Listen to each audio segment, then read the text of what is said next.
You may be seated. Shabbat Shalom. So nice. I could hear you. Shabbat Shalom. It's also exciting to welcome Felicia back from Israel. She was in Yerushalayim, and so very blessed. We feel the energy and the spirit of having you back here. And it was another week. It was another week, and in this week, it brought mixed emotions, and also what I want to speak about in particular is maybe a somewhat expected and unexpected gift. And it's the gift of what it is to bear witness to humility. To be in the presence of not only to see, but to actually experience what it is to live in a moment of such profound humility in our country, no matter what our politics are or may be, that to witness this, to witness our President Biden saying that this is my dream, this is what I have held on to, and this is what I'm also going to let go of because of my love, and because this is everything.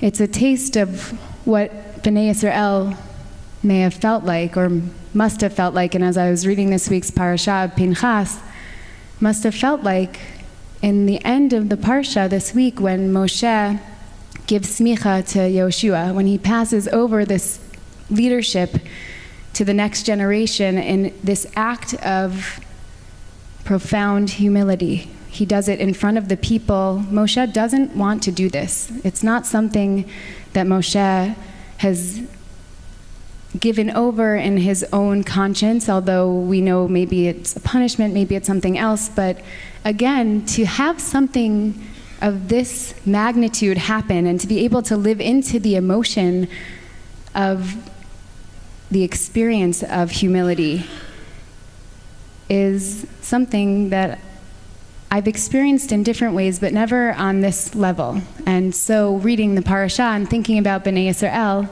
that's the feeling I want to give us as we go into Shabbat this week, as we enter a new Shabbat, as we enter the 25 hours of Shabbat, and we think about what it is, this anava. And in our tradition, we actually saw a little bit earlier in the book of Bamidbar that it tells us that anav me'od mekol ha'adam. That is how Moshe is described, that he was the most humble of all people. He had the most humility. And again, to put ourselves in the shoes of what it's like to be in that kind of humility, and not to say that our president has that exact humility of Moshe, but really to experience that and to take it in is what I want us to ground ourselves in as we go into the Chadodi, as we welcome the Shabbat Queen, and in particular just also to say that the root of the word humility comes from the Latin word of humilitas, and that actually means to be close to the ground or grounded, and to think about the ways in which the experience and the witnessing of humility grounds us, particularly in a time that feels like we're floating, that feels like we are so uprooted.